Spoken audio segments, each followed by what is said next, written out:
Welcome, everybody. This is Overclicked, the over-the-pond version of Unclicked with Chris Doyle, a.k.a. somebody who Overclicks turned down. So, you know, it works on multi-levels, right? And we're here at Battle of Hastings. We had a little snafu with the first setup, little ambitious, correct? Yes, and you also did not bring earphones for me and the guest. Well, Chris, I thought the idea of hearing each other just eluded me just a little bit. So. And as the party goes on longer and longer, it gets louder and louder, and the riders are getting more and more drunk. So it was very ambitious of you to think that we could operate out there. But you know what we do have is we have Ruben. We have Ruben. So thank you.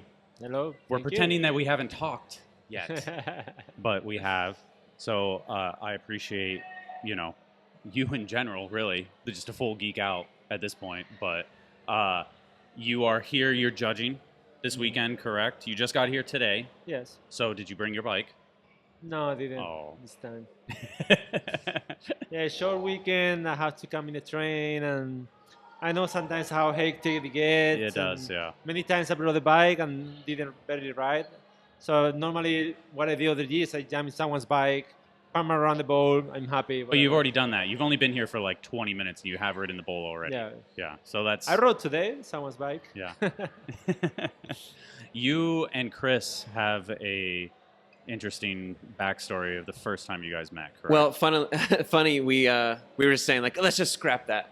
Yeah. About like when we first met. Oh, really? Yeah. Like, well, because Nyquist told this story literally on the bus ride here, and that you lived under a ramp at Mira's warehouse. This is even before that. Oh, it is.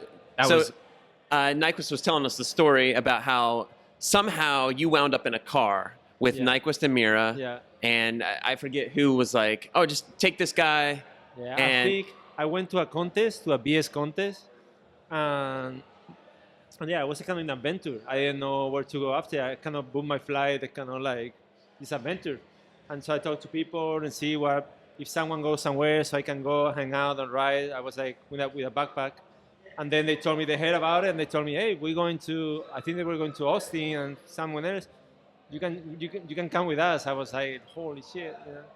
So like, how do they invite? I mean, did Mira and Nyquist invite people very often? I just the idea of being in the car with those two. I forget what Nyquist said. Did they invite you to like come with them, or was it just like circumstantial, like, oh, just we'll throw this guy with you? I guess when I just think of Mira, I think of him flying first class across the country, not driving in a car with Nyquist and Ruben. Like, I guess what was the connecting? Was it Fox? You guys were all sponsored by Fox or something? No, I just arrived. I mean, I think it's the first time I meet them. I think it was the first kind of contest I went there. Okay. So I think they heard about that. I was kind of looking for a little adventure to go somewhere, and they told me, jump with us. And I think they went to Austin for something with Fox, I think. Yeah. Crazy. Film, shoot a little bit. They were filming for Expendable Youth. Yeah. Okay. And you guys went to Austin, and you did the rail, the Taj rail, and that's where you got hurt. Yeah. Okay. So now I'm putting the pieces back together. So you didn't ride for Fox at that time, but you ended up getting clips in the video, obviously, and then riding for Fox. But after. Okay. Not in that video, not in Expendable, not in that one. Okay. Yeah. I mean, you were in Expendable, right? Is my brain? Definitely that crash clip was in Expendable. Yeah, I think maybe that they used it, or maybe I have some clip of it. I forgot. It was a brutal slam. Yeah, brutal. No, I don't think I have much there. I don't think in that video. No, I don't think so. Okay. What was it like being on the road with those dudes? Anyways. It was cool. I mean, I wish I could speak more English because was right when I arrived and I didn't know much at all. Only the little bit that you learn in the school, but so I don't remember where the conversations or whatever with me was very basic. Where we're going, this and that. I remember me trying to understand stuff, but I barely remember what was going on. Really. But talk about going to Woodward East. Yeah. And it's like your dream to go to Woodward. And you're hurt, you can't ride, and you're just like... Yeah. So bummed. Yeah, that was so hard. Like because coming to the States was already a dream. It was really hard for me to save that money to go over there. And Woodward. I mean, to ride with these guys, these places, especially Woodward, was like more than a dream for me. And when I know they were going there, I think they planned it in the way, and they were going there. I was like, oh my god! I was like witching, put all this energy, like, come on, get better, come on.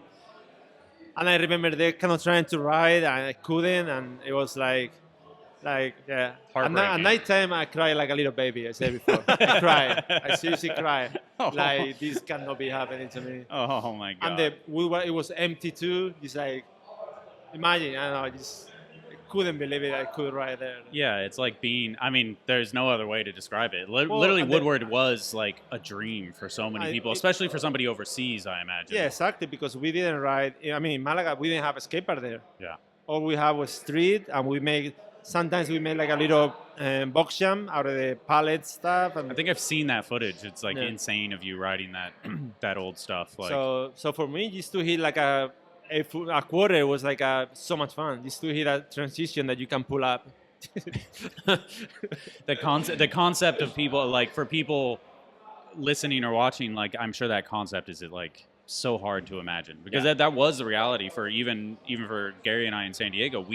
There was one park and we weren't allowed to ride it. So any park we found was literally based on luck, or any quarter pipe we found or any transition we found was either a dirt jump that we made or something that we stumbled upon, and it was like a 4-foot quarter. It's like we didn't have anything, So it's the concept of I guess just being at Woodward and not being able to ride is like a nightmare, essentially. Yeah. So what happened after that? You stayed in America, correct?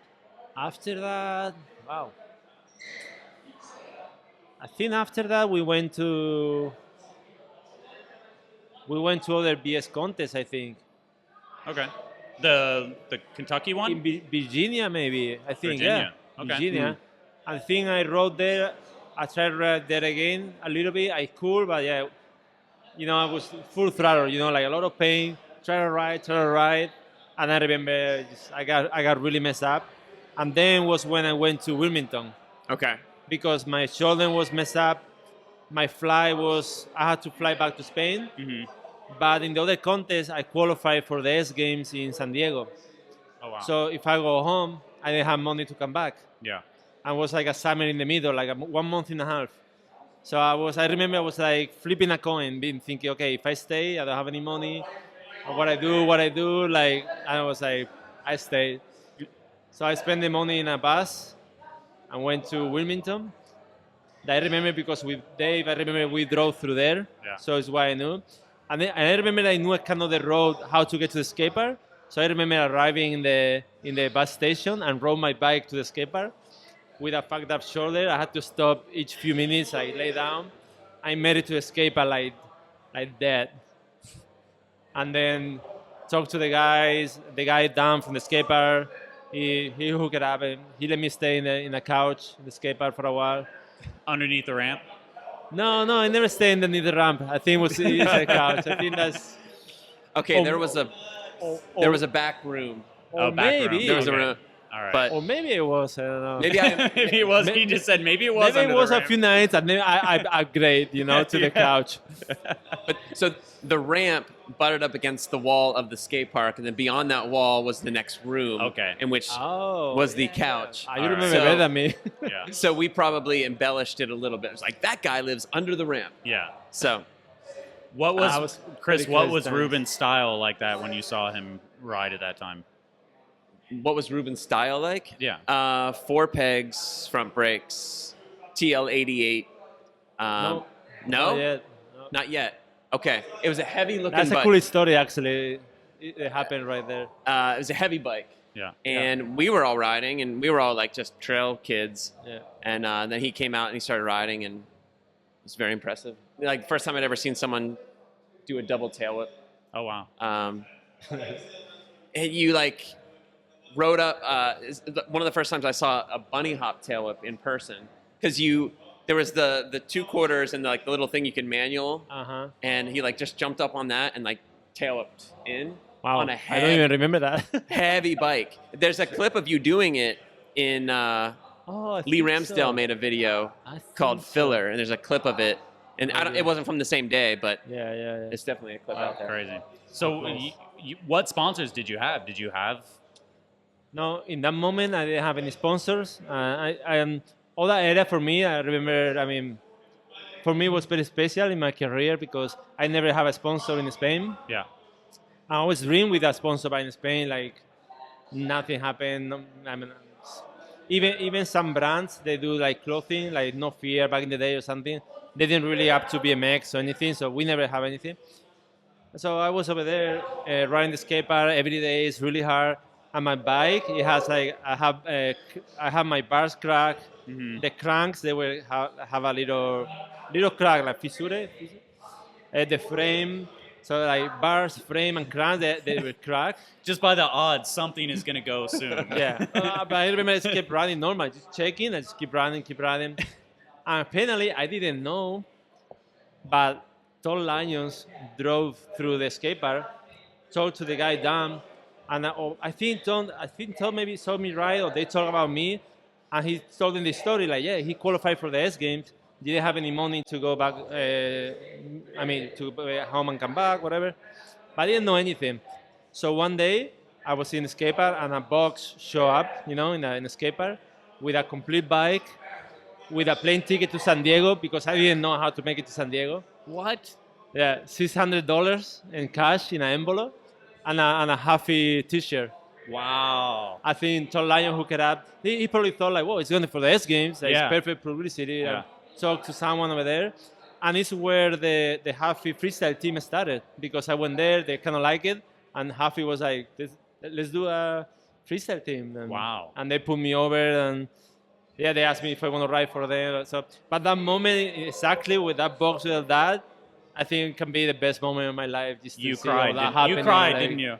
I probably cried that night. That's amazing. By happiness. I would too. I mean, that's a great. I've never heard that before. I've never heard how you actually got on Huffy. Yeah. I've never heard that before. Yeah, that's awesome. Yeah. That's why you do the podcast interview. Right? Shout out to Todd Lyons. For the wild man. Yeah, because that was one of the best moments for sure. Yeah, and the bike was coming with profile cranks, the profile hubs. It was really well set up. For me, it was a dream part. Like, oh my god, yeah. That's awesome. Yeah. Wow. And that was the TL. That's when you got on the TL88. Okay. Yeah. Todd Lyons probably just wanted him on his bike. I broke that's probably the only bike they made. That's true. Yeah, I broke that frame like maybe 2 or 3 sessions. Okay. Or in a week, something like that. No, I think for that made it, they actually gave me another one. It was Canon Green. It wasn't a TL. It wasn't TL. It was a Canon Green. It was another model they have. Yeah, it wasn't a TL. The TL came out after. Okay. And that green one, it broke like a few each week.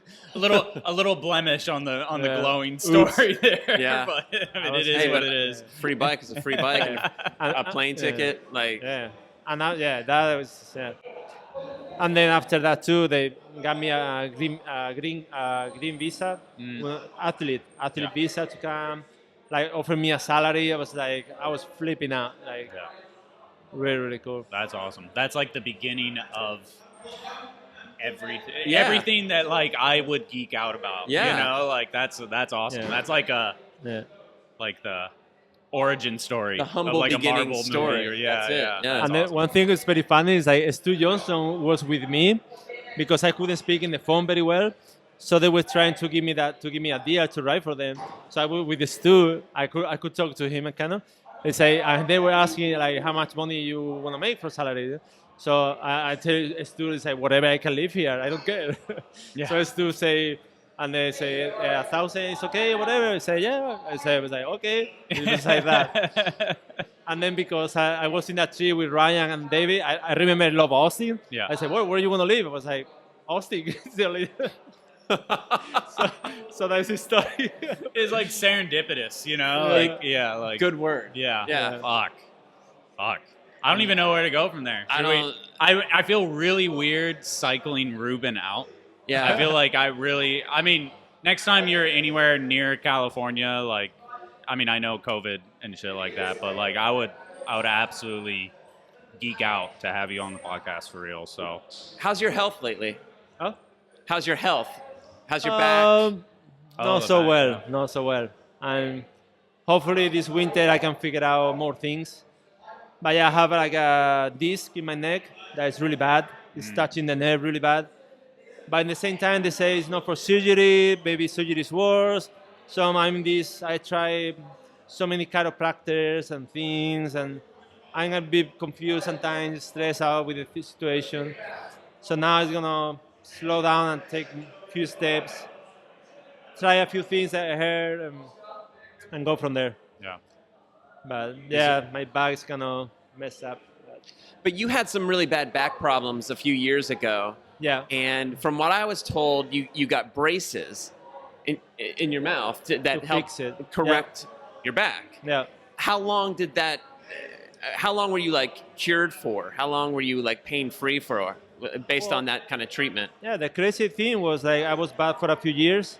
I almost got surgery. Luckily I didn't because I was like kind of twisted, right? So it was creating all the pain.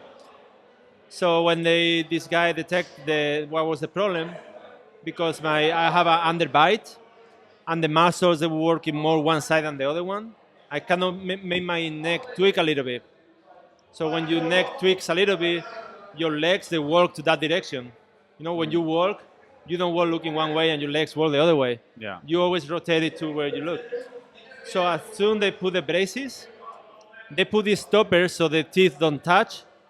And in a week, I started to feel like tickling in my legs because I already kind of went in place. And in a week, I feel a lot better. I started to ride.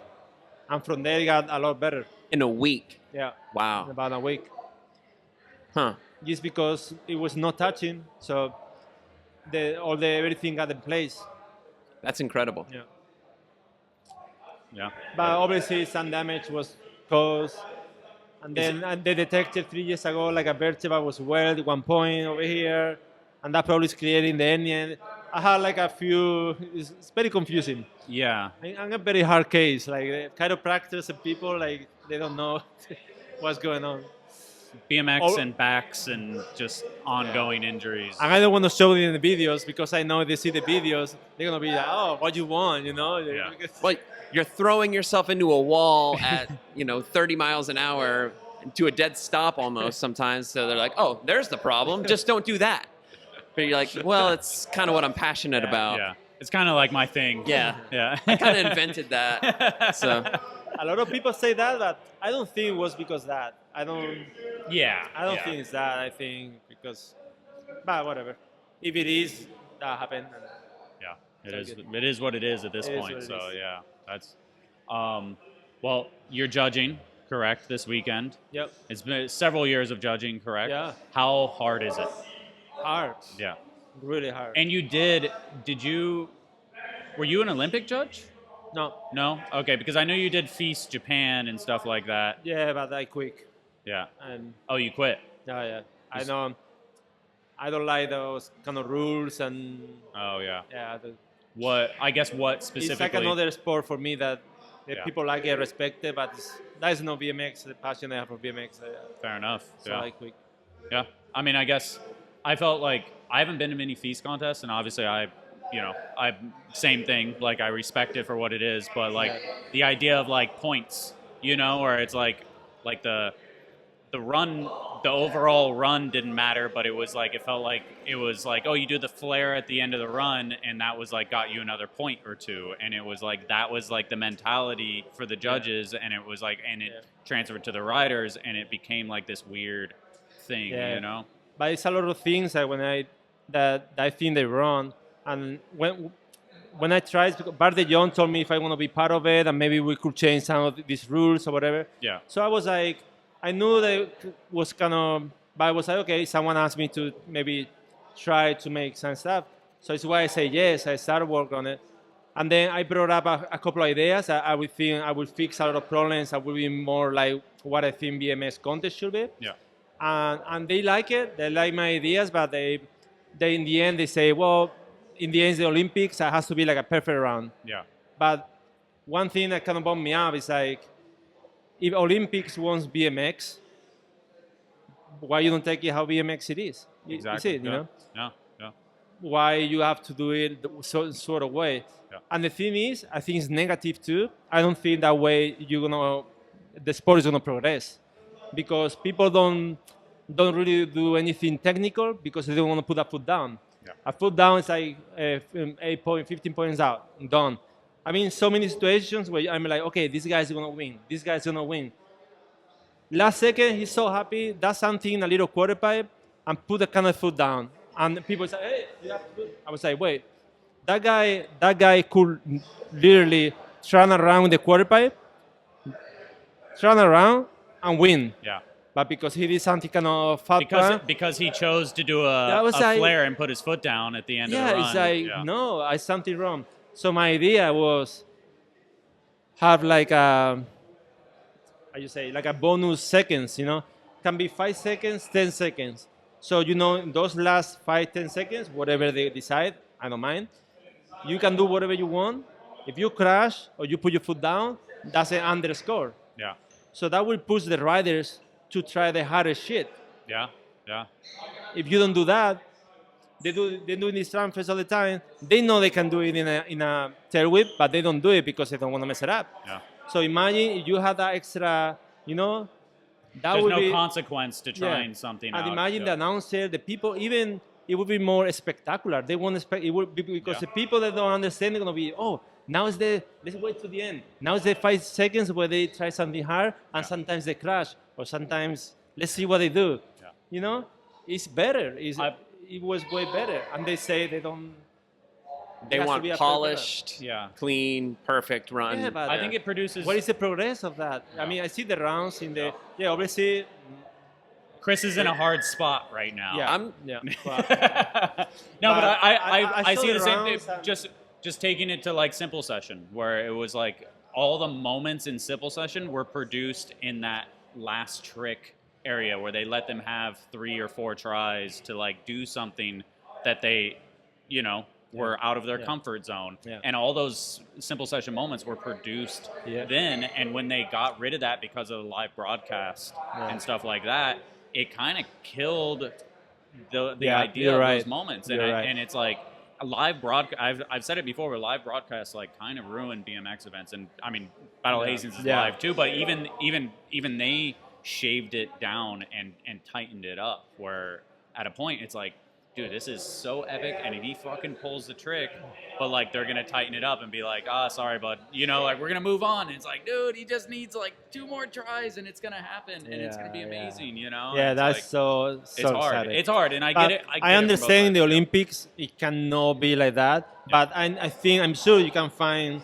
like that little bonus, a middle ground. It's because BMX. I mean, look at ice dancing. They wear whatever they want. I love it. What is it? They wear whatever they want. That, they can wear like a chicken costume if they want. They can do whatever. It's like completely freestyle. They can do whatever they want. So why we cannot do whatever we want? Yeah, 100%, and that's great point. Chris is silent. No, I know, it's fine. Well, this is taking too serious. Yeah, I know. He's there's a phrase that don't bite the hand that feeds. Yes. Type of thing. Yeah. Don't bite the hand that direct deposits. Yes. We'll cut you off there so we can move on to somebody else what we can hear. So, but I'm just gonna say I love you. So thank you for being you. Thank you for. I love you too, guys. All the moments. Thanks, man. So and easy. When next time you're anywhere, if you're in LA, you're in anywhere in California, please come do the podcast. So hopefully I can make it there for something. I know, COVID. So thank you, Ruben. Thank you. Thanks, Ruben. Jordan Godwin. That is my name. Goodwin. That's my name. That's Godwin. Godwin. Not it. Oh, good. If you read the Instagram, it's Goodwin. Goodwin. But Goodwin. It's all the same. Yeah. How are you?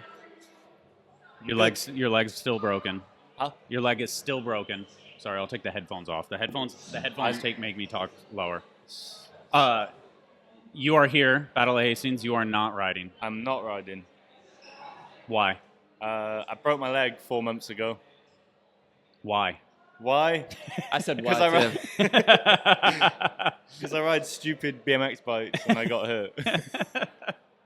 They're not stupid. How did you break your leg though? I was basically trying to do a tooth hard on it. I was trying to film a roll-in for a clip that I'd already done. A roll? I'd done the clip 4 times already. Oh, wow. Yep. That's very frustrating. And then I tried to do the roll-in and missed my front peg on a tooth hard, went over the bars and just landed with my leg like dead straight. So my femur basically just crushed my tibia. And then my tibia fractured down the middle. So you had a very bad streak. I've had not a great streak. I had 15 months is my longest I've had in a long time of just riding. Yeah. 15 months of riding, and then you're injured again. And then I was injured again. Yep. Wow. That's surgery. 11 screws and 2 plates. For this broken leg? For that, yeah. Jeez. So how much longer do you have to recover until you're able to start cruising again? I just went to the hospital yesterday, and they said everything was going really well. I'm ahead of schedule, apparently, so that's good. And I have to go back in 3 months to the hospital, and hopefully I get the all clear. So I count myself kind of lucky because they said it was quite bad, like pretty severe. So I'm happy just to be okay. Hey, Sergio.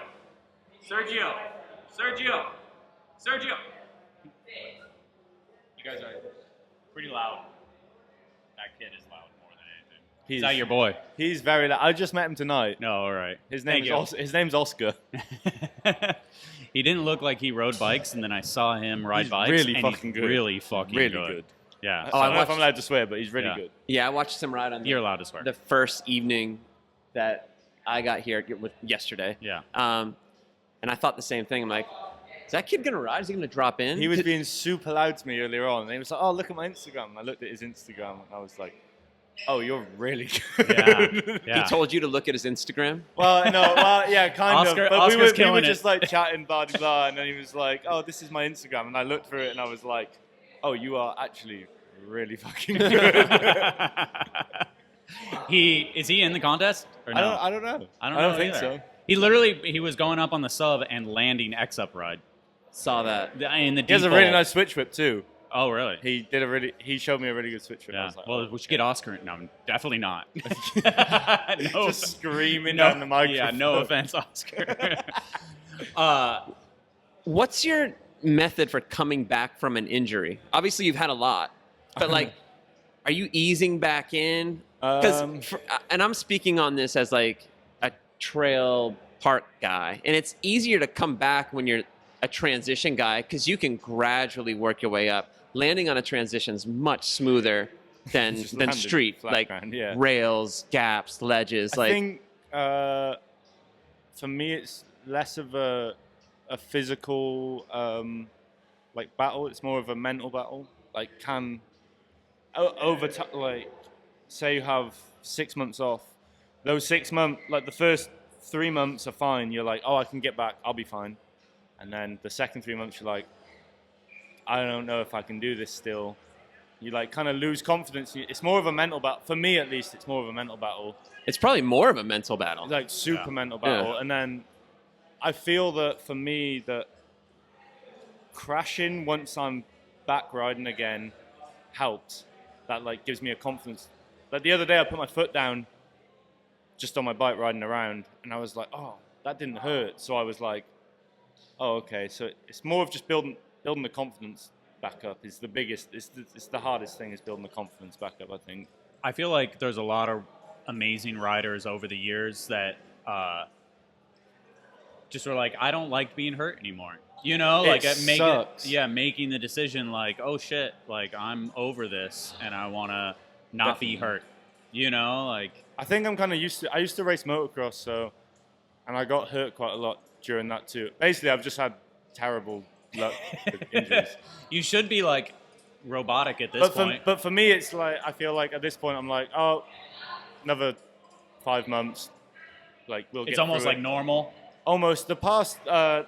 This one has not been so bad.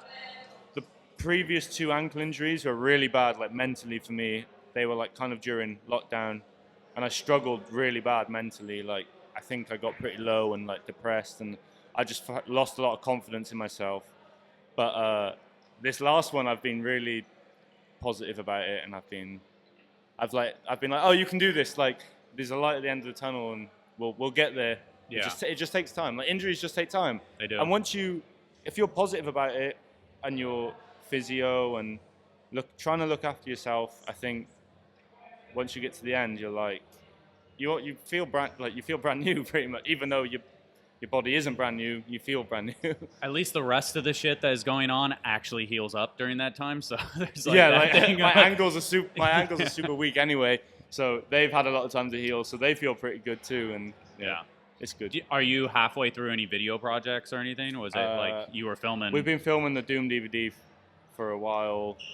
That's kind of up and down. Yeah, it's in and out. We've been working on that one, and I've been working on a monster project with Peter Adam for a while, which seems like every time we get back on track, I keep getting hurt. But hopefully that should be finished once I get back. Doomed is owned by you and Paul Robinson. Yeah. So how did it come about, and how's it going? Basically, Paul was we were doing sketches for my frame, for my V1 signature frame, and Paul was like, "Oh, these are sick," and he was like, "They'd look good." I'm pretty sure it went like this. Like he was like, "Oh, they would look good on a T-shirt," and then Paul hit me up. He was like, "Why don't we start a T-shirt company?" And then it's just that's pretty much just how it worked. And we kind of just did. We were just doing funny drawings at first, and we were like, "Oh, these would look funny on a T-shirt," and then somehow people bought it for some reason. So when I see Doom stuff, I can't tell if you guys are overthinking it or underthinking it. Does that make sense? Like that question? Yeah, no, that makes sense. Yeah, because it's like you guys are either this is what you guys are all about, and it's an easy decision to just put something funny or weird on a shirt, or you guys are like thinking really hard, and it's like this is like. I would like to say it's underthinking it completely. I kind of feel it is, but some things do get overthought. Like we will really overthink on like the stupid. I don't think we overthink on the design of something. We underthink on the design of something, but we will overthink on like a font or something really stupid like that, or like a color of a T-shirt. Like, but the actual design of a T-shirt is usually, does this look good? Yep. All right, cool. That's gone on a T-shirt. You guys just dropped those jeans. Heavies. Not for me. Heavies. Not for me. Not for Chris. Well, what kind of jeans are we talking about? Describe them. They're big. They're really big. You're fine. Oh, are they like the dad jeans? They're just baggy. I feel they're like Jinkos almost. Jinkos. Not quite, but kind of Jinkos, kind of polar big boys, kind of. I don't know. I feel like I think we thought there was an opportunity in kind of like the BMX world to do a bigger jean, because Polar in the skate world did the big boys, which are amazing, and everybody buys them, and I think we thought that the BMX world should have their own big. Yeah, no, it's cool. I whenever I see stuff like that, I don't go, oh, that's I want that lame or whack or anything. I just go, I'm too old to understand that. Yeah. Like that's I don't knock it whatsoever. I mean, I saw the Felix video of the heavies, and I was like, That's not for me. They ain't making it for me. Like, but I don't think it's whack or whatever. Like we had that shit when we were kids. Yeah. Like, I feel like shit always comes back around as well. Yeah, of course. Always, forever comes back around. Yeah. Like definitely, I feel like 90s skate fashion is coming just full circle right now. Like right now as well. Like it just comes back around. Everyone's wearing big shit, and like the hats look like I don't know. I assume it does well. I mean, you guys have been doing it for a couple of years, right? I don't even know how many years it's been. It's been a good few years. I feel like Street Series, like maybe 4 years ago or something was the first time I heard about it. Maybe 4 years ago. Yeah, it's been doing like we never thought that it would. Well, we thought it would just be like a little T-shirt. Yeah. You know what I mean? Like we just did a couple little designs, but it definitely got bigger than we expected. I feel like, which we're hyped on, and I really appreciate anyone that ever supports it because Cool. it was just for fun. It still is for fun. Like all the people we got involved are just my best friends, really. Like Jordan O'Kane and Sam Jones and Felix, just my best friends, and No, that's cool. and Julian Ortega is also part of it. So sick. Fitting for sure. Is the name came from literally just the frame graphic, like you said, or is it? Paul came up with the name, but I came up with the name for the frame, and then Paul was like, "Oh, what about Doom for a clothing company?" And I was like, "Obviously, that makes perfect sense." Yeah. So yeah. All right. Cool. Is this the Paul Robertson from We the People. We the People. We the People? Okay, yeah. We the People TM. Yeah, I used to deal with him. Like, He's a busy man. yeah. He's a very very Very busy man. busy man. Yeah. What are you doing here this weekend? Are you just straight chilling, just sipping on a beer, shooting some film photos? Straight chilling. Yeah. I'm chilling this weekend. I was gonna, well, before I broke my leg, I was gonna be riding for Stu Chisholm's team. Yeah. And then I got hurt and told him I couldn't. So, but yeah, I couldn't miss it. It's not far from me. It's like a couple of hours, so I thought I may as well come Cool. see people. I haven't seen this many people before lockdown. Like it's been a long time. It doesn't feel like COVID exists. No. No, it really doesn't feel like it exists. Fudger and I were talking about that because we both came from the States, and we're going through this big resurgence right now, and everyone's being told to mask up again, and all the same restrictions are being put back in place. I don't know if California's the same, but Yeah, no, 100%. Pennsylvania's been like gnarly lately, so like everyone's masked up again, and like the whole vibe is coming back. And it's like, well, it's not going to be long before we're on lockdown again, kind of like what Australia is going through right now. So to come here, it's and like, there's not a mask in sight. whoa, there's Yeah. no, like I saw a guy wearing a mask today, and I'm like, well, it's the first mask I've It seen. makes you feel like a prick not wearing one. I almost feel like it's but gonna kick off here it's again. gonna come back again. Yeah. It's a part of our society now, whether we like it or not. It's just gonna keep It's- coming back around. You get some leverage, and then you go back. Yeah, I think at some point they're just gonna have to say like, all right, it's here. Do your best. This is happening. Yeah. Wash your hands. Stay distanced. I don't know. I was seeing what But crazy. the mask thing was weird for me. It was like seeing so many people in masks was just a weird.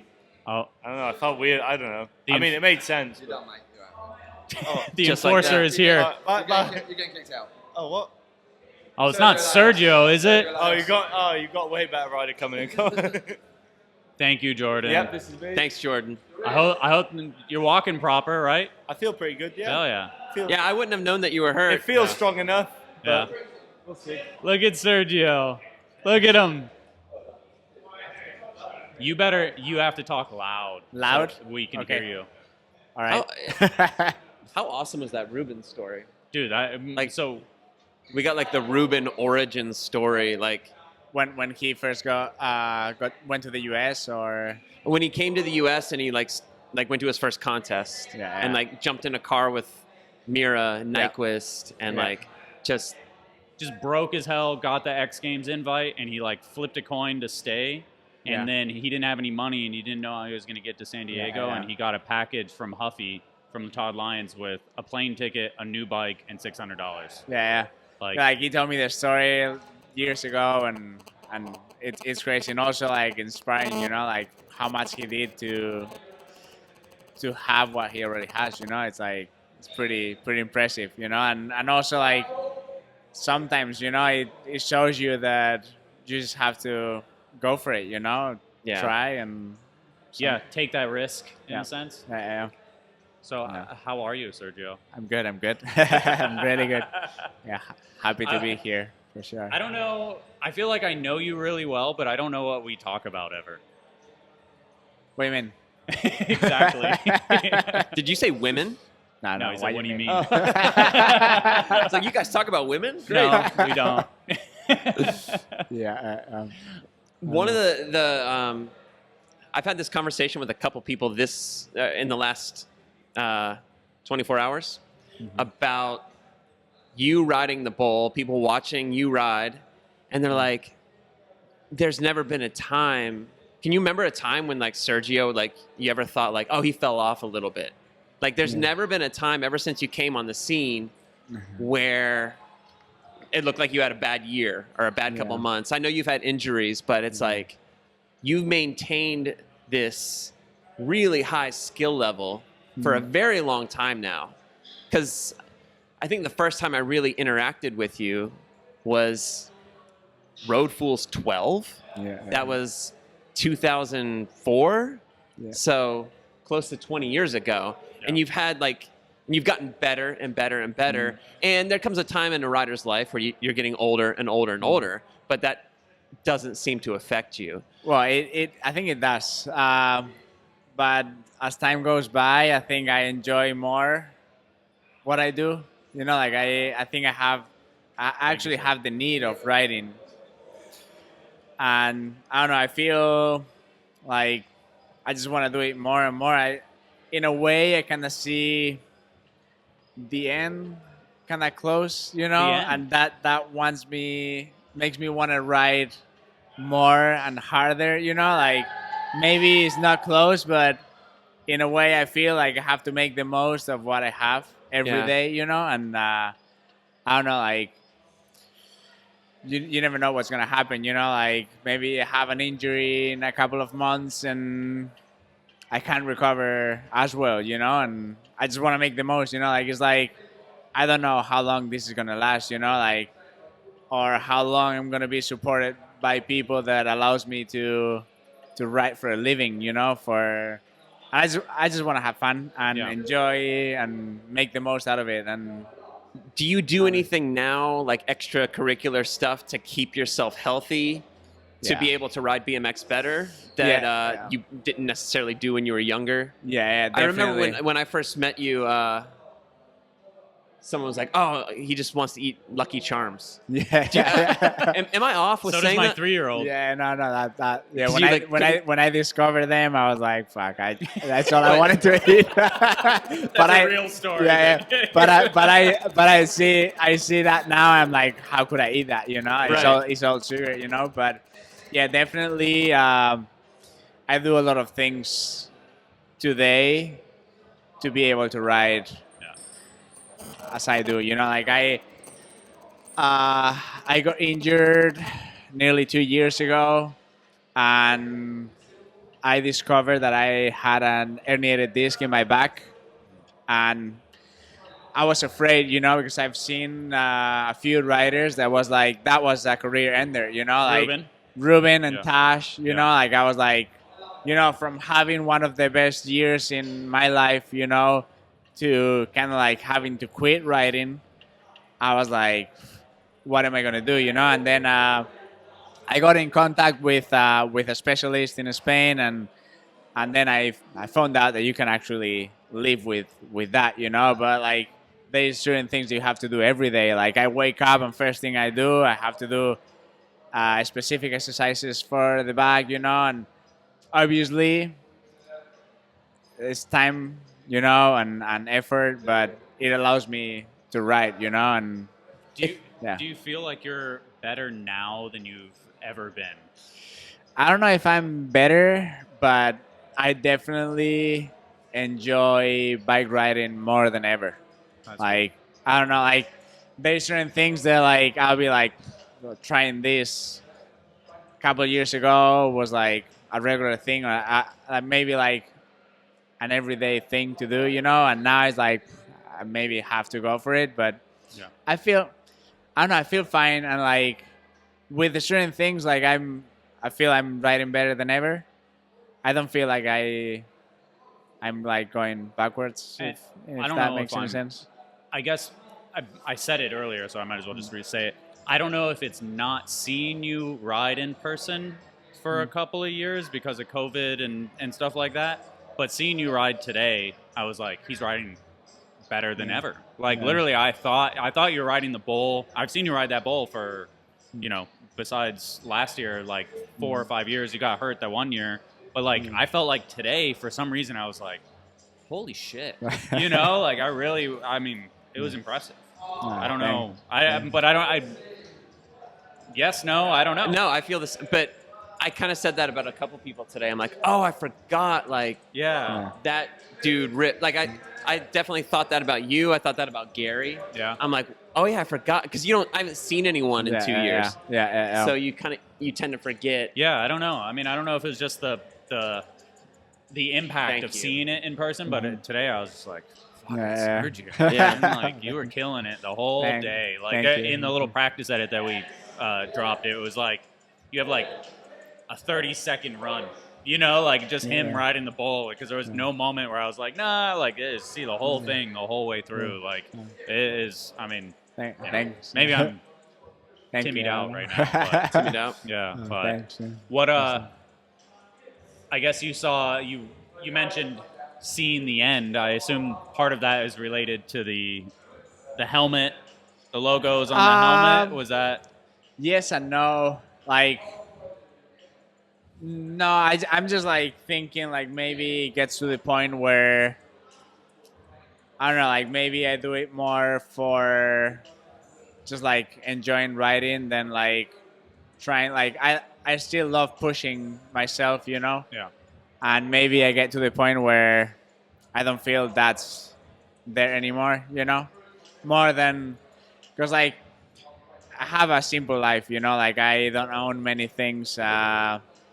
I don't spend much money on anything, so with a small salary, I'm fine. The helmet thing and maybe like, as you said, like the logos on it.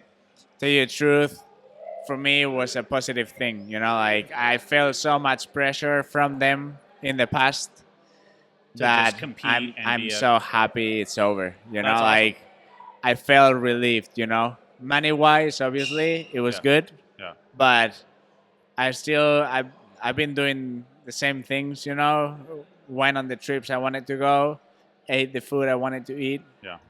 So, like I don't know. A mutual breakup in that sense. So, like, in a way, I'm happy, and also, like, it's a product that maybe I wasn't, like, that happy to be selling it, Yeah. And in a way, like I wasn't feeling all that good, like with myself about like what, like it's one of the products, like the rest of the stuff I wear or ride is something I truly believe on, and maybe in that way. No, I mean, you're not the only person to like eventually get to that path where you're like, I don't really use this product. It's not it doesn't represent me in that sense. So you're like, fuck it.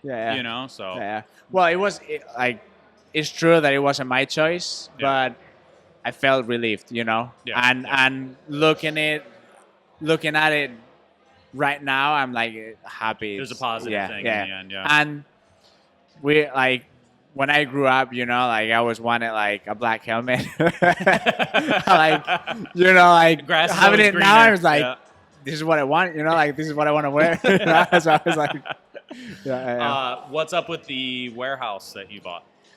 Yeah, well, like I'm just, I didn't know what to do, like I never, like I rented an apartment. Now it's been 5 years, but I never felt it was my home, and I just bought a little warehouse to turn into an apartment. Yeah. Hopefully, I don't know how it's gonna work, but probably turn that into my space, something I really like. I mean, why did you need a warehouse? I guess like you well, like to build things, I assume, correct? Yeah, yes and no, because like I don't know, like sometimes in life they kind of like teach us like how to live, like what do you have to buy when you get to a certain age, like you have to do this and that. You have to go to Bali for holidays, it's like the place to go now, like you need like the biggest flat you can afford, or a house if you're lucky enough to earn that much money. You need that car. But how I want to live is like I'm happy with my van. I'm happy with my shitty old car. Mm-hmm. Like those are the things I want to have, And for me, a perfect place to live is like no stairs, you know, and simple, you know. Like I want something like if I want to put a motorcycle in the living room, I'm gonna be able. I want to be able to do it, you know. Like now I live in a first story building, you know. It's like it's hard for me to even bring the bike upstairs, you know. And I don't know. I just felt like something I would love to live on, you know. And I don't know. It's kind of weird, but it's something it will make me happy. It's not though, because I feel like when you get older, you find out what you like, and you have the opportunity to go after that. Then but it's weird because like you don't see many people going after it. Yeah. You know, it's like it just seems like we just do what we've been told, you know, and in a way, it just doesn't seem right to me, you know. No, that's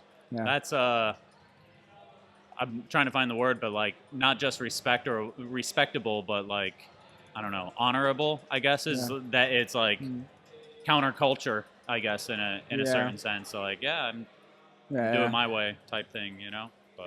Yeah, but it's not, I don't know. It's not just your way. It's like what makes you happy, you know. Like I think like we sometimes forget about that, you know. Like you can have, you know, like for what other people will be the best job in the world, but if it doesn't make you happy, there's no point, you know. Like I don't care. I don't care how much money you make if you're stuck in a horrible job that for you, you know. Like it's just like. No, that is 100% real, and I think people that, you know, have the opportunity and not that, you know, Red Bull provided a lavish lifestyle, but they presented you with money in that sense, and I see it with other friends that I have that they have a well-paying job, but they're very unhappy in other aspects and just with it, and it's like they'd be happier getting rid of that job, to tell you the truth, et cetera, et cetera. To tell you the truth, I never met a rich guy that was happy. Yeah. I never did. Yeah. You know, like the most happy people that I've seen is like people that actually try to live their lives, you know. Most of them are humble, you know, and like probably don't have many things, you know. So I think the word I was looking for was like wisdom, like some sort of that sense. Does that make sense? Yeah, it makes sense. Yeah. You laughed at me when I said it though. I just kind of laughed at you trying to search for the right word to say. Yeah, more or less. Yeah. Sorry. Sorry, Chris. No, What's your question, Chris? I've asked a variety of questions already. What's You're never going to be the co-host again. See, to me, this kind of feels like the beginning of the year. Doesn't I mean? It does. Yeah. It's we're into September, and this is like the first like big core event that we've had in a long time. So it feels like the year's kicking off, but it's really the end of the year. What do you have planned moving forward with next year? Assuming that we don't have the same restrictions and lockdowns that we have. Well, like to tell you the truth, like I have a few trips in mind, filming for Fly. We've been already working on that. Like we already did 2 trips, and there's 2 more coming. Filming for like just do a video part and all that. And contest-wise, I hope Pro Cup is back next year. I hope so. I hope so. Yeah, I really hope so. Because I'm really missing events like this, you know, when you're actually enjoying, you know, like I think like my last real event was Battle of Hastings 2019. Yeah. And then I got hurt after that, and I did like a small contest, like super serious, like UCI style, that like you killed it at that though. I remember that event. Like dude, the 360. Yes. Oh my god, you killed that event though. Like the highlights of you at that event were like the best thing that came out of that contest. Thanks. Yeah, the 360 like horizontally across the thing. Oh but like god. I don't know. I felt like it just something felt wrong there. You know, like I don't know. It just seemed like there was no good vibes. You know, there was no possible way you could win it. Like not that matters. No, but like I didn't even like. I just rode.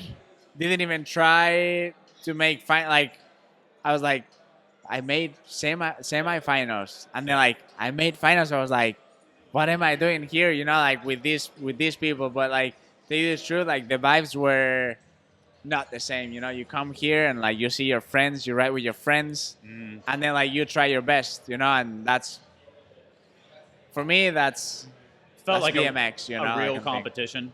Yeah. Yeah. Like, and in a way, it was like I think it's good because like now everyone has their place in BMX, which before, you know, like you only had like a couple contests and maybe you didn't belong there, or you felt like you didn't belong there, or you wanted to change something. But now, if you want to be serious, there's a serious event. If you want to chill, there's like Pro Cup or chill kind of.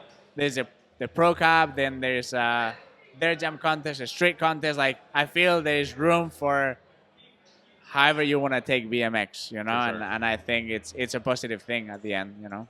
Cool. Shall we cut off Sergio? Yeah, it's We always need weird. we need Creasy to like come in and Yeah. what he did to Jordan was perfect. Well, your 10 to 15 minute time slot, like after 10 to 15 minutes is when we really start to get a in there. groove I know. going. And then it's like, let's bring in someone new. And it's like, we got to start all over. I should probably take this off my ears because I couldn't hear anybody outside. Yeah. I was screaming at everybody. Yeah. Well, don't be alarmed because you'll be into your life story. You'll be pouring your heart Why out. are you clowning on me so bad? And then Fudger will be like, all right, time to go. You got to go, Burnett. See you later. Sounds good. Yeah. Yeah. Apparently, Apparently- really good at the preemie. Yeah, Burnett only has one ball, and This is it's actually had a true. huge How did you- problem his whole life. See you later. Did you know that about me? Dude, Do we have to dive into this? One ball, Burnett. Did we have to dive into this? I didn't know this. No, he's fucking with you. No, I mean this is. Anyways, Yeah. next. I lost a nut at Woodward when I was 12 and never got it back. So Damn. No, you're fucking with me. I'm not fucking with you. I'm not. I Fucking did with you. not know that. That's funny. Yeah. No, Yeah. you were fucking with me. I am not fucking with you, dude. I have another friend who also lost his ball on a Okay, rail let's- that I installed. I mean, at a ditch. the best story about it actually happened in high school. But yeah, so you know the fly out in Outdoor Street, like right across the street from the right across the way from the like the pizza Okay, shop. this is where I go. See you later. Ice cream yeah. shop. Yeah, exactly. Yeah. You remember, what fly out I'm talking about? Like the little Euro gap that has like the 5 foot quarter in Outdoor Street? Yeah. At Woodward. And the first time I went there, it was day one, but at the time, like now they let you ride on Sundays, but back in the day they didn't let you ride on Sundays. And so it's Monday morning. And I'm there with a friend of mine. His name is Matt Clark. He rode for Kink back in the day. I remember Matt. Dude. And we were riding the fly out. And I mean, I was 12. I hit puberty late. I couldn't have been much past 5'1", 5'2". And I went to do a fly out 360 and slipped pedals, but my feet never hit the ground. I was riding a 20-inch, and yeah, I spent the next week with a testicle that was about the size of a stress ball when you squeeze it. And I flew to. We don't go on family vacations too often, and we were going on family vacation to Hawaii the day after I got home. My mom and I spent the night in the hospital, the entire night. When I got home, she drove me back from Woodward, which was, it's like 4.5, 5 hours from my house. And we got on the plane. We flew. We did. From what I remember, it was like a connection in Chicago, and then Phoenix, and then to wherever we were flying. I forget where we ended up at in Hawaii. And we got off the plane in Hawaii, and she's got a voicemail on her phone from the doctor, from the surgeon that had like checked me out, saying like I got to go in for immediate surgery to resurrect my testicle. Because he had thought that it had happened within 24 hours, and apparently like you can only do surgery within 24 hours. It had been 8 days at that point. Yeah. So yeah, my ball was seriously. toast. I had zero. I had nobody told me this isn't a Freudian slip. I didn't fucking know. The best part whatsoever. about the story is yet to come is that. Okay, I didn't mean to say come. Yeah. This girl that I dated in high school had heard about it. Yeah. Through the grapevine, obviously, and like, you know, you're 16, figuring yourself out, and Yeah. then I think the first time that things got a little serious, she kind of got a little skittish, a little quiet, and she asked me about it, and she's like, "So, like, my friends, like, they said you have like one ball. Is that true?" And this is, I mean, you know, at that point, it's been 5 years since it happened. I had already gotten over the hump of like caring about it or anything, and I was like, kinda, it's still there. I don't know if it works. Like, I never got a sterility test or anything. That was like the main thing is. Wait, so what did they do? So hold on, you kind of glanced over. So you had to get surgery. You're in Hawaii, but I didn't have to get surgery. So you the only way to repair it apparently was like within 24 hours of the actual injury happening, and it had been at that point it had been 8 days because it happened Monday, and you go home from Woodward Sunday morning. Yeah, we were in the hospital Sunday night, so it was Monday morning. So it had been a week, and then Monday we flew. So it had been 8 days at that point that like. So they didn't do anything. It's just, we obviously apparently weren't clear in our medical history, and they didn't know that it had been 8 days. And but like, what did they do? What did they do? With they would have ball? been. I mean, presumably it would have been similar to like reattaching a limb, like suture the veins, what's the ball? And the arteries or whatever. What's the ball doing now? Hanging out. It's just in there. Oh, okay, all right. That's what I'm getting at. Is because like every time I get a physical. They ask me, they're like, "Is this the one that was injured?" And I say, "Yes." They go, "Okay, it still seems normal." All right, cool. All right. Because I had a buddy. There's no abscesses, no cancerous cells. I had a buddy. So you have 2 balls. 1.5 is what I say. Okay. 1.5 Burnett. 1.5 Burnett's. Yeah. I'm only capable of. You know, I can't have twins. I can only have like one change. Chris is like bewildered. This is a really funny segue into the conversation. I'm almost just more impressed that you just kind of threw it out there and it happened to be true, and he's got a story, and I'm like intrigued by the story because I would have never. I don't have the imagination that Fudger has, but sorry to bust your balls again. I honestly didn't know. Hey, I want to throw that out there. I 100% did not know that. I actually now you know. The more you know. I have another friend that sacked a bank derail at home Ave. So, well, I mean, can I drive this conversation for a moment? Yeah. Speaking of sacks, you want to talk about the crash I just took? Did you slam today? You said you took crash of the day. I definitely. I'm hoping it's crash of the weekend because I'm fine. Yeah. So. No, we're good. What I mean, can you send? You have to airdrop it to me. You have to show it to us. Right? I don't have the clip, but I told because Coxie just came up to me and he was like, "Mate, like." Oh, was it in the plaza? Crash was bad. I was like, in the plaza. Okay, we can get the clip. So what is it then? Yeah. I was gonna tell you. Anyway, but I'm fucking. That's 3 beers. Sorry. And I also just swore that's a few beers and a couple shots of tequila. Shit. It was like towards the end of the session, and there's like the hubba, and then there's that gray pole, like the cement poles that hold the place up. Structurally sound this place is, and I was like, maybe I can do like the 360 nose bunk on the pole kind of thing. And I looked at it and I was like, because that trick only kind of works when it's in a straight line. Like you can't like reach for it as well. But I don't know. I gave it my best, and first try, like I missed, but it wasn't bad. I kind of just like landed fakey and bounced off the ground. And the second one, I gave it a little bit more juice, but I missed real bad. And I wish I was the second cameraman so we could just get the hijinks in the background. But I missed real bad. And there's another pole, I don't know, 15 feet behind it, maybe 20. And I landed fakey, and your sixth sense was right behind you, and I knew exactly where that pole was, and I knew exactly what way I was going. And I tried to jump off the bike, and I didn't get my feet down in time, so I kind of like back sprawled and went fakey into the pole, like this, Wow. like completely spread leg. Yeah. Hit so hard, knocked the wind out of myself. And obviously, like, the whole room went zip and walked up to me and was like, "Are you good?" And I was like, rolled over. And I clenched my thighs, realized I didn't break my tailbone. That was good. Rolled around, rolled my neck around. I was like, all right, I think I'm good. And kind of like stood up.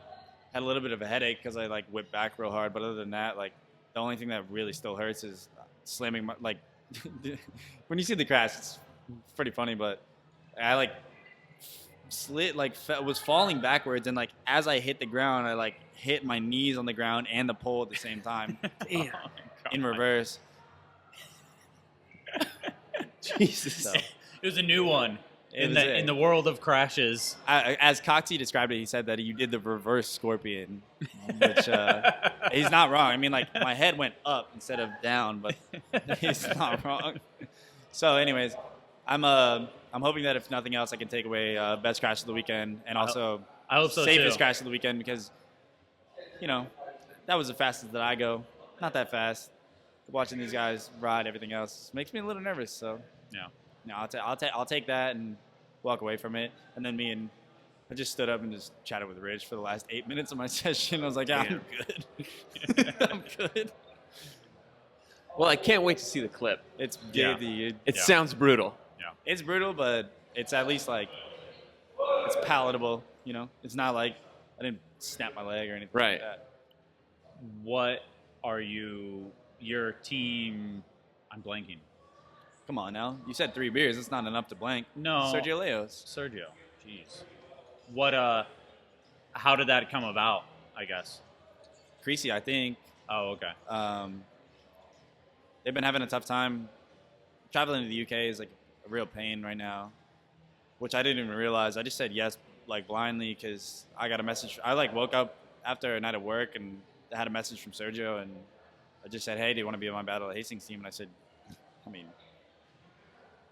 yeah, of course." Like, Yeah. that's I think my actual message was like, "Yeah, it'd be an honor, man. I would really appreciate that." But then once I once I got here and like talked to Creasy and stuff, he was like, "Dude, it's been like a nightmare. Like, pardon me, difficulty getting vaccinations in certain countries, and travel expenses are super high." Yeah. It just was one of those things that, you know, it had to be, and that's how it's been. I think like in the last year and a half, is it's got to be all hands on deck everywhere. Yeah. And with like the effort that Creasy put in to make sure that everybody got like situated, and especially the way that they're taking care of us, it's like it's obvious that like as much as they do us a crazy fair. I mean, like I don't know if I've never been. I mean, you guys have been around a lot longer than I have, but I've never been to a contest where like food and hotel and everything is like it's all in one spot. You don't have to worry about anything. But it was like it's clearly a token of their appreciation, being like, at least we got to make this happen this year. And I was talking to Rich in the plaza. He's laying down, he's filming the clip. And I'm like, how was your day? And he goes, man, it's been great. Like, I got to see everybody. Yeah. It's been a long 2 years. Yeah. And I was like, you're not wrong. It's been rough. Yeah. But, I mean, I haven't been out of the country in 18 months. Same. Yeah, Well, not you. except for Yeah. Mr. 2020, Mr. Business Class. Mr. Business Class, Mr. Yeah. Mojito. Yeah, Mr. Just Mojito. call me Todd Harris. This You guy's know? I mean, as a bartender now, this guy's got people muddling mint for him. Yeah, that's a stretch. It's a stretch. I'd say it's my favorite when somebody asks me for a mojito at the bar, and I go, no, we don't have mint. Pick something else, buddy. Yeah. Yeah. Oh yeah, I'll take a vodka cran. Yes, you will. Yes, Yeah. you will. So How's- you're. Oh, go ahead. Were you going to talk more about riding? Because I was going to ask how your mom's doing. My mom.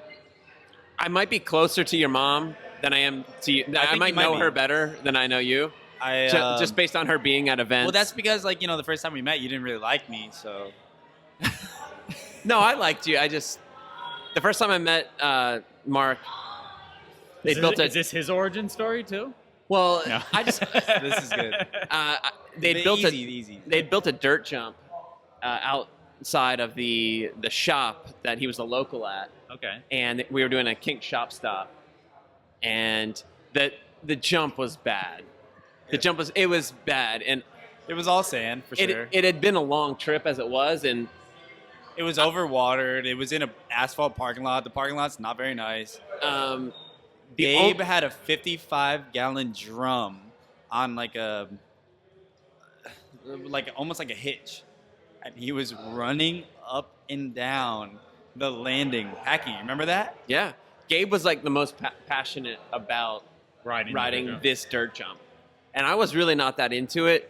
But Mark and his friends are like, "You gonna ride? You gonna do some tricks?" And I'm just like, And I was stoked. Like, you know, I was mind you, I was 12. little kid, Yeah, little I was kid.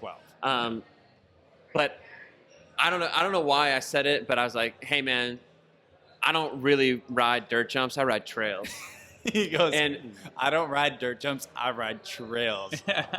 Kind of a dick move. Because I asked him, I was like, yeah, you ride dirt jumps, right? And he goes, I don't ride dirt jumps. I ride trails. Wow. And I was like, and it's funny Moody because that it's like, day, at Doyle. the time, I didn't know what that meant. Like, I didn't know what like a set of trails Yeah. was, you know? And it didn't offend me one bit at the moment, but I just think it's really funny because that's what sticks out of my head. And then he said that, and I really liked Casey instead of you because I was trying to do a no-hander over the jump the whole day, and I never took my hands off. Casey still gave me a headset. See, that's it. That's the thing, man. Is that like you have those random interactions? Like you Yeah. may have been having a day. It may have been like day 8 of the road trip, and it's like this 100%. fucking dirt jump Oh, sucks, dude. and you don't want to ride it. Yeah. And then you I- have this interaction with the kid, and it fucking sticks. It's I so funny mean, how it I'm- works, I'm, man. I'm sure there's handfuls of kids out there that don't like me for whatever possible reason. It's Yeah. like you never know, you know. Like Sometimes you just read the dude, situation. I had wrong, this. too. I had this conversation with somebody at House Park one day, where they were like, "Yeah, I don't like Tom Dugan," and I was like, "Why?" It's like Tom's awesome. He's always been great to me. Like he's fantastic to be around. He's energetic, he's soulful. And they were like, "Well, I met him at a demo one time, and he was a jerk to me."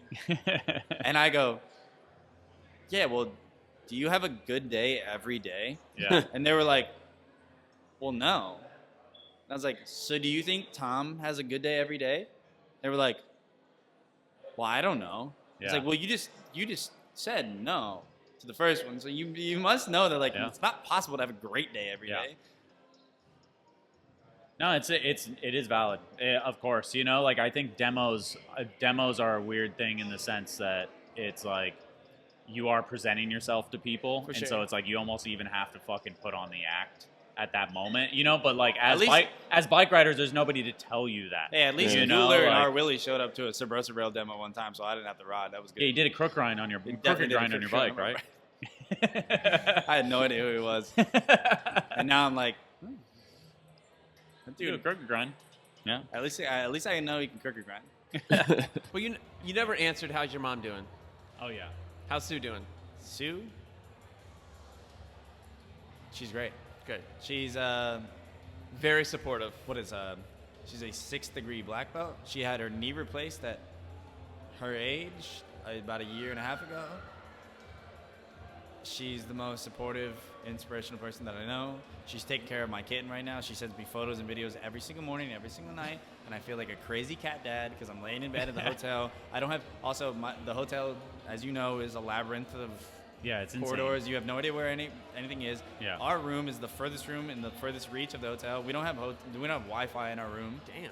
It's kind of sick. I had kind of I took a nap earlier and I had a little bit of a dream. And I had a dream about Fudger getting put in this room and then knocking on every door on the seafront, being like, "Hey, do you guys think that you could change rooms with me so I have Wi-Fi?" That'd be my personal nightmare. Yeah. But I do have a data plan backup. That's how Naturally. serious I am. But it's cool to see you at Battle of Hastings. I hope your crash is crash for the weekend. I hope my crash is crashed. I seriously hope. I my hope your crash gooch is good. My gooch is great. Yeah. It's Gucci. Gucci, as the young as they kids would say. Yeah. No, yeah. Fortunately, I was safe from all hazards, other than maybe there's a little paint on the back of my shorts. But other than that. Thank you, Mark. Thanks, Mark. No, thank you. Owain Clegg. yeah. Owen. Nicole Worth. From Yeah. Chester. From Chester. You are obviously, I mean, backyard jams, you know, UK. I mean, I still think you kill it. You killed it today. I'll splice in the clip of you killing it today. I mean, it was just a nose pick, but, you know. Just enjoyed it. Enjoy it more now than ever, really. Yeah. Just the variety of it, like seeing all different stages of it, you know. On my 37, so seen many different eras, and I love it as much as, you know, can relate to some stuff. Yeah. Some stuff I can't relate to, but enjoy it just as much, so. How old are you? 37. You're 37. I look 57, but I am 37. You're 37. Okay. Yeah, I mean, That's why I've had 4 people go, I don't know who you are. Yeah, I stared at you for about 30 seconds today, and I had no idea. And then I was like, oh, wait, I put it together. So, yeah. I mean, what are you up to these days? I know you're one of at least you're one of the dudes that collects a lot of BMX memorabilia, I guess it would be. Say that again. Are you a mid-school BMX dude? I don't really like putting him into those kind of categories. Yeah.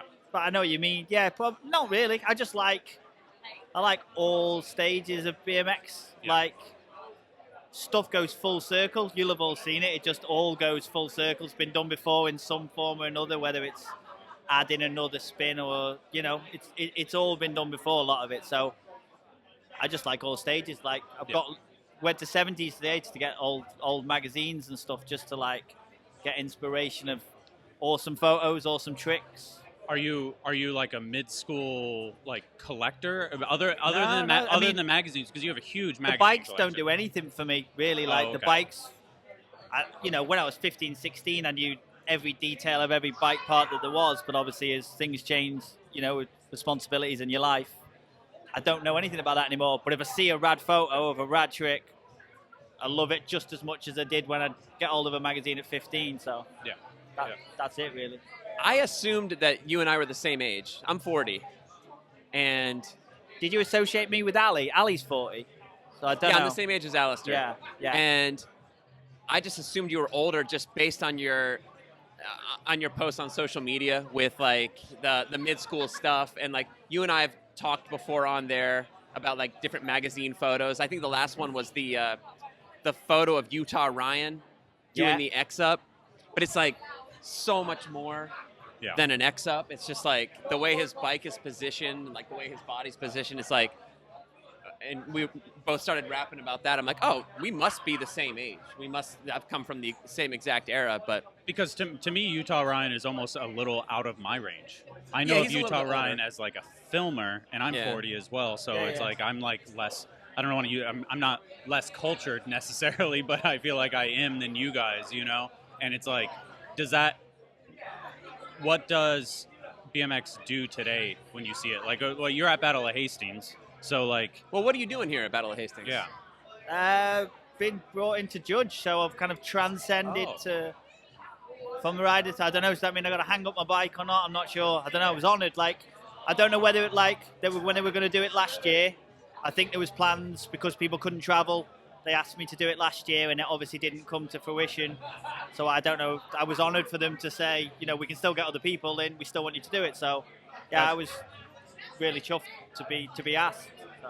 Did you rode in this a few years ago? Were you part of the Legends team? No. I just I rode one qualifier. Okay. Yeah, just as an excuse to come down and ride the park, really. Okay. So I've only been here a couple of times, but. And you did the pegs to fakie on the vert wall? Yeah. That's like classic Owain Clegg type of stuff. Yeah, I'm gonna have to splice that one in. I do remember that. Wow, that was like 4 years ago, though, right? At least at this point. Ago? I don't know. The last 5 Know, years, 3 years like, ago, maybe. just kind of jumbled together. Yeah, at this That's point. just kind of like. That's what I like. I remember being in school and having like a tick list of like, right, I can peg stall the 5 foot. I want to peg stall a vert ram.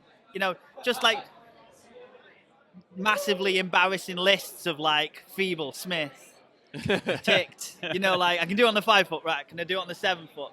Just that, like I grew up riding with Ali, where he just could do a diversify into lots of jumping tricks and this, that, and the other. Like I always leant towards lip tricks. Watching Baco videos and Frymouth and all these things, it was just like seemed really appealing to me, and I quite like the element of, like I say, being able to do it like on every quarter pipe I can ride, like that array of tricks. Yeah. So, going back to what you're saying about Utah Ryan, being around BMX so long, like it's just great to see something done in like a custom way, like someone you instantly know, like we commented on Bennett Superman, you instantly know that's Chris Bennett Superman. Like there's just certain things that are just those tricks of those people, like who I think of. What are you looking for with the judging thing? Like, because I feel like your riding was different. So is it? I mean, it's got to be hard to judge an event like this where there's so many different styles. I'm renowned for being quite strict. Yeah. Like I want things to be, like perfect. Yeah, because I mean, I'm not the old school riders, but like I feel there's a responsibility. Like when I was growing up, like things had to be done right. Yeah. Otherwise you would be heckled to death. That you would remember, like, I'm not going to do that again next time. And I feel like, I'm 37, but I feel like there's younger kids now that, like, they just need that. Like, if we're going to make this look appealing to people, like, there's got to be certain standards where it's not sloppy and things are done well. And if you learn a trick, it doesn't necessarily mean you've got to rush on to the next one, like, perfect it, and then you could do every trick imaginable, but like there's certain tricks that people do and it's like they will want to see you do that for 20 years because it's just done to perfection. So like when people learn tricks now, it's like, whoa, slow down. Yeah, exactly. Just slow down and like perfect it a little bit, make it your own. That's what I kind of feel like, because that's what I was told. That's what I was brought up on, of like, that was sloppy, you need to do it again. Yeah. I think I don't know.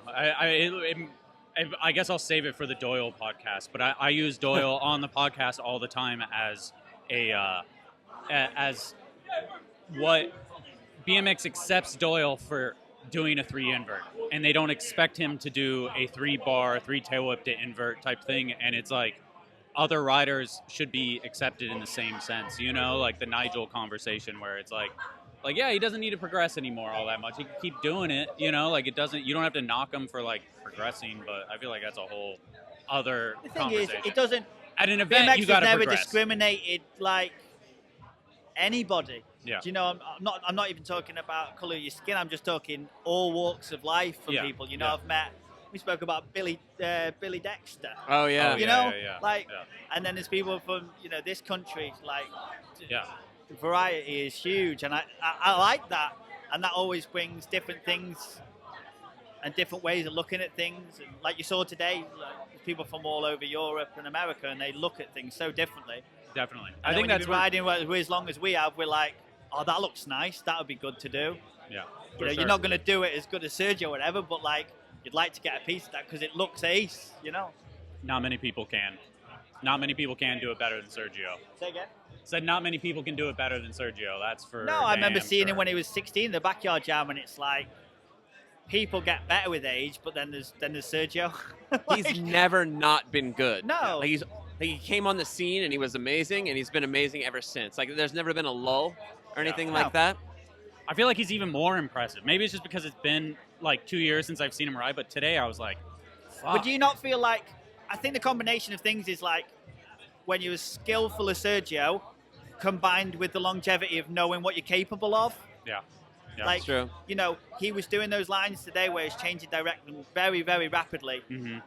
If you're as skillful and as confident about, you've rode that many different places and parks and transitions that it doesn't matter what you're going to hit and at what speed, you know how to react to it. Yeah. That is Sergio in a nutshell today, and it was just immense to watch, really. Like, for sure. Yeah.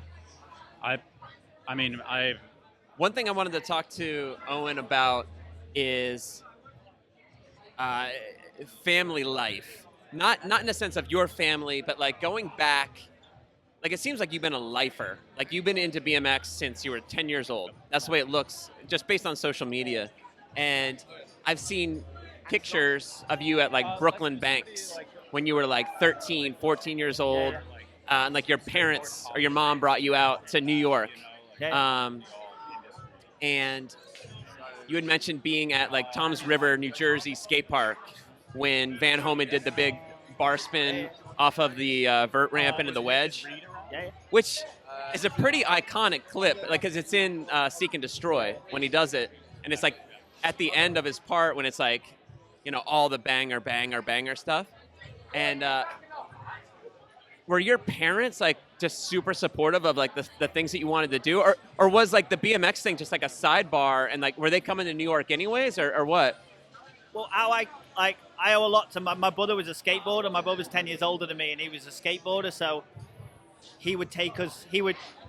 My mum was a single mum, like he wasn't with my dad. So like when we were growing up, my brother was just badgered to take me along, you know. So we'd go to skate parks, and the skateboard and BMX thing was just side by side because there wasn't that many people. So I would see John Taylor. I would see occasionally someone like Simon Tabron, who's from my neck of the woods, Jamie Bestwick. They would be at these kind of skateboard comps because they kind of tied in.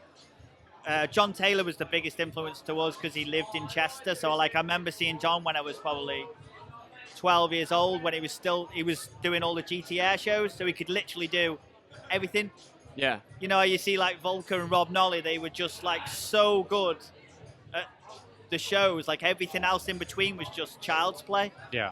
When you're doing a tail whip and a flip faking, you know, these things every day, the other stuff, like, yeah, they could do 540 nose picks, and, you know, it was just what they learned in between the shows. So when John was doing that with the GTR show, I remember we did a demo.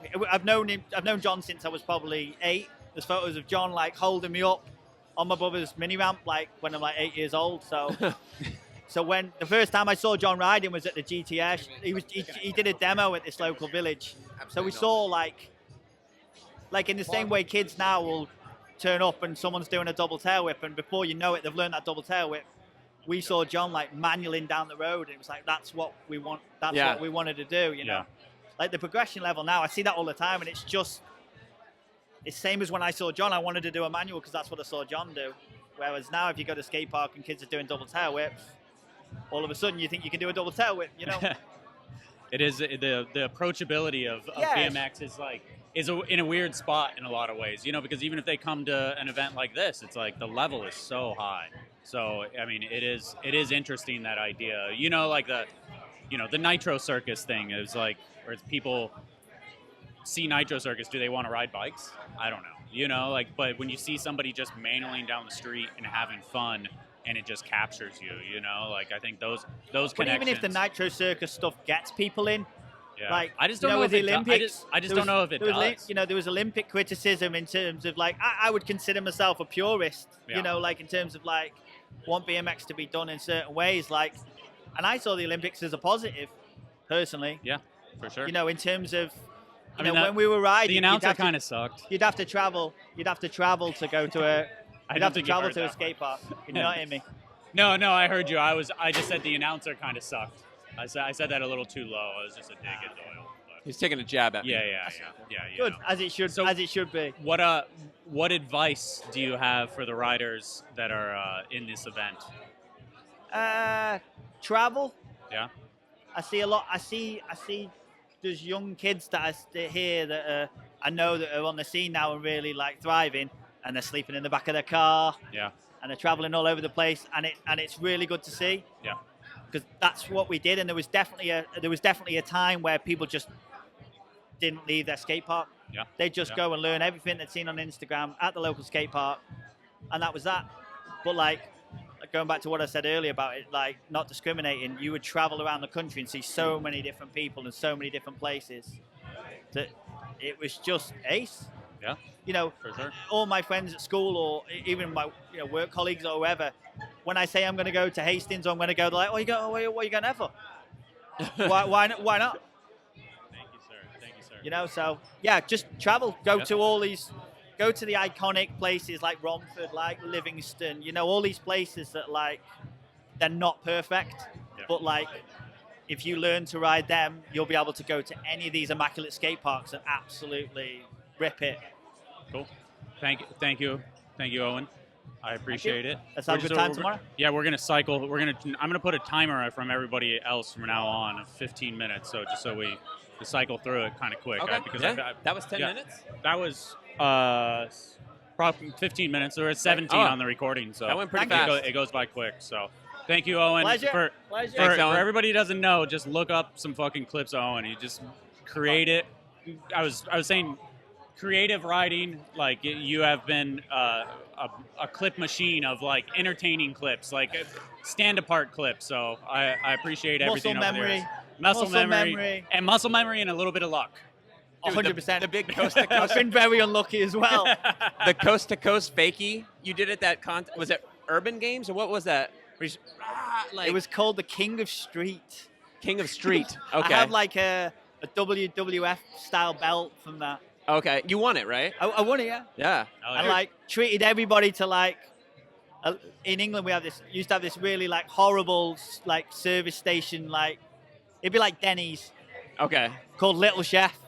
Oh, I treated everybody on the way home to a Little Chef. Yeah, I've been there. Yeah, I literally like from that contest, the only thing I had left after 2 years was a mini disc player that broke one day out of warranty. Dude, yeah. if you don't know the clip, it's like 20-foot quarter to quarter It's a gap. sketchy. I think I do remember the clip. I do. No, the rollback was sick. It fucking wasn't. You could tell you got a little lucky. A little lucky. Okay, guy. It was good. It was good. Right, I'm off. All right, thank We'll you. end it on that. Look at this guy with his plug on the table. Reed Stark. Oh my God! What? Get out of here! Your time. I'm removing time. Dude, that's professional. Yeah, that was a fucking fantastic. I'm not even mad. That I'm was just like, yeah. Well played. What can Well you do, played. man? What can you do? Well played. Well I mean, played. I'm gonna do something for you guys. You gotta do something back. It's a give and take world out there's here. bills to pay. What's up, international man of travel?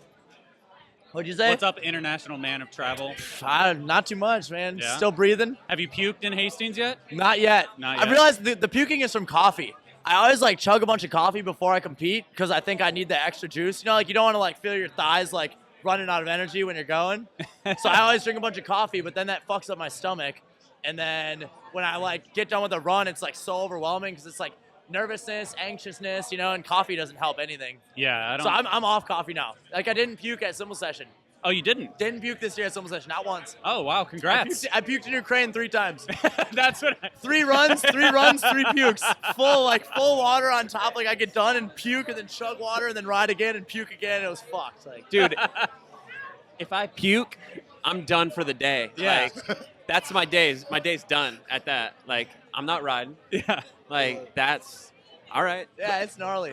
It's not a good thing, but it's one of those things where it's like almost like a fight or flight. Like you're there and you puke and you feel terrible, but like they call your name and it's like, all right, let's go. Like, it's kind of your shtick in a sense, like entertaining even after the run. Like the next guy's gone and everybody's like, is Reed gonna row? Is Reed? Oh, he did it! He fucking did it! He did it, dude. It's a classic move. But yeah, hopefully I'm done with that. I think the coffee thing's the trick. So were you in, did you go Ukraine Simple Session here? Have you been back to the States or no? Nah, so I did Ukraine for Double Triple Fest, Yeah. Simple Session in Estonia, and then a week in Paris and a week in Berlin, and then I wow. came here. Wow. Yeah. Where do you actually live? Austin. You live in Austin. Austin, yeah. So Okay. I drove my van. I ended up getting rid of my place in Minnesota, and like during COVID, was like, well, there's not really much to do. I can't travel anywhere, so I got a van and built it out and drove it down to Austin on like a BSD trip. I was planning on going to California. And when we stopped in Austin, it was like a weekend, and I looked around to all the dudes I was with, like Maloof and everyone. I was like, guys, like you got to fly home. Like I don't think I'm bringing the van to LA. Like this place, like it's just like a smaller LA, good community. You know what I mean? Like, Well, I feel like so many people from LA are moving to Austin anyways, Yeah. and not even necessarily just bike riders. I mean, just Oh. people in general, like got sick of the prices, and like COVID kind of like decimated LA, and so much so many things closed down, like so many bars, restaurants, so many people lost jobs, and a lot of people just went to Austin anyways. So They stayed open and like, you know, I don't know. I know the cases were worse there, but like as far as my experience, like it was definitely a higher quality of life and yeah, it was dope. For me, it's like, where are you going to be in America? If you ride BMX and you want warm weather, yeah, where are you going to go? It's California or Texas. There's really only or two Florida. options. Yeah. And I can't really see myself ending up in Florida. Like, nah, as you shouldn't. Yeah, it takes a Sorry, Florida. Yeah. I know, I'll go there I know. for Swamp Fest, but Yeah. I don't know about fucking, you know, I don't know about living there. What so when are you gonna go home? Yeah, I'm going home on Monday. BSC was trying to get me to do another week-long trip in London, and I'm like, dude, I'm exhausted. Like this, like after not traveling for 2 years, and then just right back into like a 5-6 week trip. Like I was like, dude, I gotta be done with it. 3 contests, 2 weeks of filming, a fight behind me, you know, all these different languages. It's crazy. It's like just 1 week here, hearing French, 1 week here, hearing German. You know, like Ukrainian, everything. It's just. I mean, it's a mind fuck. For sure, so. Do you take a break like those 2 weeks you said you were filming? Do you actually take a break or not? Not really. Yeah. It's like it's constant. You know, like you wake up with the team, you like go and eat with the team, you go ride with the team, you get home, and like if you're gonna chill, like it's like maybe a movie, Yeah. And then other than that, if you really want to chill, you're gonna probably end up going out and partying, and that's just what it is. Like it's exhausting, but I wouldn't change it for the world. But definitely this trip has been gnarly. Like coming back, like such a hard punch right away. I've never spent 2 months away from home in my entire life. No, never. Yeah, I used to do 4 months at a time. Like I would come to Europe for like a 1 week long BSD trip and be like, yo, extend my flight for 4 months because that's like the maximum amount you could stay. But back then I was younger and I loved that shit. Yeah. Like How I old was are like, you I now? just want to experience it, you know?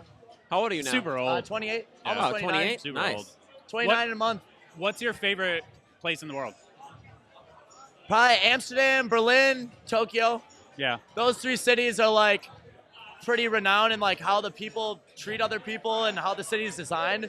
Like super brilliant design for cyclists and in the streets. Like you're safe when you're pedaling. Like in Tokyo, Yeah. your general safety and how comfortable you can be is unheard of anywhere else in the world. Like Yeah. you can leave. Shit, we were out there together. Yeah. You can leave your bike outside of a 7-Eleven in the middle of the street, not locked up, and no one's gonna take it. You can drop your wallet. They've done tests where people like drop their wallet and everyone in the street will pick it up and run after the person and give them back. Yeah. And Berlin is not the same, but it's just like it's definitely like a very free vibe. Like those are the freest places in the world. Tokyo not so much with the laws, but definitely with your stuff Yeah. being safe and everything. Yeah. Okay, all right. Who was your crew in mean, it could be- Minnesota? My crew? Yeah, who was your crew there? I mean, most of my crew in Minnesota has stopped riding. They all ride mountain bikes now. Well, that's what I always kind of wondered because It was Team Dilly. I'm sorry. Team Dilly. Dilly. Wait, Okay. how's your brother? That was my brother. But like that. How is he? How is he? He's Yeah. great. He's got a wife. He's got a kid. Wife Tiffany, kid Olivia. I'm an uncle. Hell yeah. It's amazing, He turned from like the biggest shit talker in BMX to being a fucking loving father and caring husband, and That's what's I up. don't know. He kills it. Hell yeah. I'm super proud of him. Kyle, right? Yep, Kyle. Fuck yeah. He's got a house in Minnesota. He was a BMX board kid. Oh, BMX board. Yeah. back in the he day. works at So- QBP actually. So Okay. he does like some sales thing, or he manages people at QBP. Oh, it's hell like yeah. a big BMX distro, cycling distro. Before your time runs out, I want to talk about your riding style, because I feel like that's like, I feel like between like the USL edit and then the Ukraine stuff, simple session, like how do you approach a contest in general? Like I mean It's kind of Fast, like fast. I've always I've never wanted to do anything that anyone else did. So like I always want to do crazy gaps and shit that I'd never seen, because that to me was like, I don't know, it's just never been done. They're just unique to me and like never been done lines and shit. So like when I go to a contest and I see fucking these park riders like, or even street riders ripping 10-foot airs over the hip, like they know this park and I've never even ridden here. So like for this park, I just try and find unique weird shit that I've never seen anyone do, Think outside of the box and Ruben's behind you. yo. You can come in and say Legend right here. Hey, sir, I gotta shake a hand. Shit, Sorry. talk about someone who influenced me to ride like that. This I guy know, right here, I know. like I know. That's huge. So I have a little side story from Hastings 2 years ago. Ruben, Rooftop, Garrett, and Joe Rich were getting in an elevator at the hotel, and sorry, I'm talking low. Ruben Rooftop and Garrett and Joe Rich were getting in the elevator at the hotel, and right last second, as the door was about to close, I was like, "Goodbye, childhood heroes!" Like literally, like just like the legends. Yeah, just the like, legends. All I right was just like, let it be known that I was just geeking out, and I was like, "Goodbye, childhood heroes," and I could hear them go. Like laugh in the elevator window. It's crazy, man. Dude. This BMX shit's wild. Like how much respect people have. Shit, Doyle. Fuck, man. Yeah, I know. I watched these since I was a kid. Like, I don't know. It's crazy to be sitting across the table from me right now. You know. Well, that's in BMX. I mean, I can't really speak to that, but like, there's a strong chance you're gonna meet your hero if you stick around long enough. Yeah. You're gonna meet your heroes. Yeah. And You're not gonna bump into LeBron at a basketball court, you know, Yeah. but you actually have a good chance of meeting a pro at a park or Yeah. at a It's- spot in yeah. your town, you know. So It's sick, man. But yeah, oh, sorry. Circle back to the riding style. I mean, I feel like you have to. Are you go into the park just like looking for that thing? I assume, right? I will now. Recently, I just go straight. So I just like don't do many 180s anymore. I've like completely changed my shit because I just did a bunch of 180s forever, a bunch of pegs hards and feeble gap 180s and whatever. And like now I've definitely been just trying to figure out like the coolest, most fun, fastest, flowy straight lines. Yeah. And whatever I do, like in the streets or at a contest, and like it's been working. It's crazy. Like it's not really what it's. I couldn't imagine judging my shit compared to someone who does like clearly harder BMX maneuvers. You know, a fucking bar pegs. I don't even take my hands or feet off. You know what I mean? Like.